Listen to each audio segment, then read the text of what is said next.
Drama serial कैसी तेरी खुद गर्जी में आज की एपिसोड में महक अपने मामा पापा से मिलने के लिए जाती है तो उसके पापा से मिलके बड़ा खुश होते हैं और कहते हैं कि मेरी बेटी का क्या हाल है। वो कहती है कि पापा जी मैं बिल्कुल ठीक हूँ।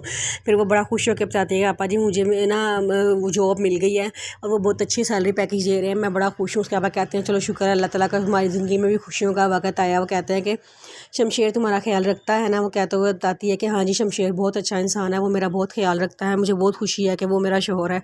जिस पे वो भी वहीं से निदा आ जाती है। वो कहती है कि हाँ तुम्हें तो खुशी होगी तो तुम तो खुश होगी अपने घर में, क्योंकि यहाँ तो किसी और की ज़िंदगी बर्बाद हो रही है। तो वो कहती है कि क्या मतलब है तुम्हारा। सारे खड़े हो जाते हैं तो निदा बड़े गुस्से में होती है। वो कहती है कि यहाँ मेरी घर टूटने पर आया हुआ है, मेरी ज़िंदगी बर्बाद हो रही है, तुम लोग यहाँ बैठ के खुशियाँ मना रहे हो।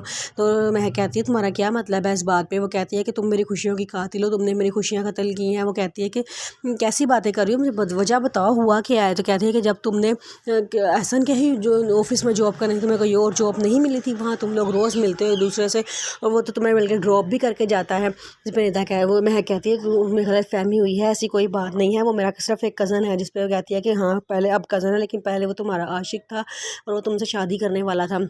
मैं कहती है कि बस अब एक और कोई लफ्ज़ ना बोलना। जिस पे निदा कहती है कि नहीं मैं चुप नहीं करूँगी, क्योंकि मेरा घर तबाह हो रहा है, वो तुम्हें इंटरेस्टेड है, वो तुम्हें पसंद करता है। मैं उसके मुंह पर थप्पड़ मार देती है और कहती है कि ये जो थप्पड़ मैंने आज मारा है ना, ये थप्पड़ मुझे बहुत पहले मार देना चाहिए था, लेकिन मुझसे बहुत देर हो गई है। जिस पे वो निदा को गुस्सा आता है, वो रोना शुरू हो जाती है। तो वो कहती है कि मैं अपनी बात पूरी किए बगैर चुप नहीं रहूँगी, बाबा को भी आज सुनने दो। तुम बाबा से छुपाना चाह रही हो लेकिन बाबा भी आज सुने असल बात क्या है। मैं कहती है कि बस अब तुम हद क्रॉस कर रही हो, अब मुझे यहाँ पे नहीं रहना। वो गुस्से में वहाँ से चली जाती है। तो निदा मामा पापा वो कहती है कि पापा जी उसने उसी जो ऑफिस में जॉब की है जहाँ पे ऐसा जॉब करा, इसको ये गलत काम है, इसको यहाँ नहीं करना चाहिए था।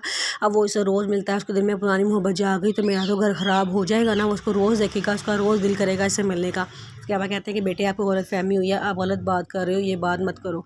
जब मैं घर वापस पहुँचती है तो वहाँ पर शमशेर बैठा होता है। तो वो कहता है कि मैं कहती कि आप घर वापस आ गए, आपके कमरे की लाइट जो बंद देखी, मैं इनका शायद आज आप लेट आएंगे, आपको ज़्यादा काम होगा। तो वो कहता है कि मुझे तो कोई काम होता ही नहीं है, मैं तो फारिग होता हूँ। जिस वक्त कहती है अच्छा चले अगर इतना ही आप फारिग थे तो आप मुझे लेने क्यों नहीं आए। तो शमशेर कहता है कि अगर तुम्हें किसी और के साथ जाना था तो मैं तुम्हें कैसे लेके जा सकता था अपने साथ। तो कहती है कि कौन। तो कहता है कि एहसन। तो वो कहती है कि आप किस तरह की बात कर रहे हैं, एहसन ने मेरे ऑफिस में जॉब कर ली है, वो मुझे वहाँ पर मिला था वापसी पर। उसने कहा था कि वो भी मेरी अम्मी के घर ही जा रहा था, वो मुझे ड्रॉप कर देगा, तो इसलिए मैं फिर उसके साथ आ गई थी। इसमें इसलिए परेशानी वाली कौन सी बात है। वो कहता है कि मैं परेशान तो नहीं हो रहा, ज़ाहिर बात है वो तुम्हारा कज़न है और बहुत ही करीबी और अच्छा कज़न है, तो तुम्हें उसके साथ वापस आना था तो मैं तुम्हें कैसे लेके आ सकता। वो बल्कि अब अच्छी बात है, वो तुम्हारे ऑफिस में जॉब कर रहा है, तुम उसके साथ आया जाया करोगे, उसके साथ खाया पिया करोगी। तो वो कहती है कि बस अब और बात ना करना, वो मुझे ज़रा भी अच्छा नहीं लगता। वो मुझे जिस दिन से उसने मुझे छोड़ा था मैं उससे नफरत करना शुरू हो गई हूँ। अब मैं आपके निकाह में हूँ, मैं आपकी बीवी हूँ, मैं आपके साथ आया जाया करूँगी, मुझे आप ही लेने आया करोगे और इसके बाद अब आज के बाद इसके बारे में कोई बात नहीं होगी।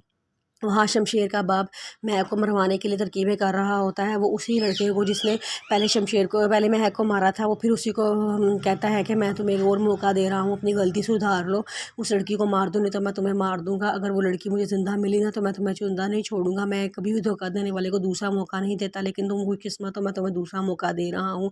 वो कहता है कि मैं आप परेशान ना हो, इस बार मैं आपको मायूस नहीं करूँगा।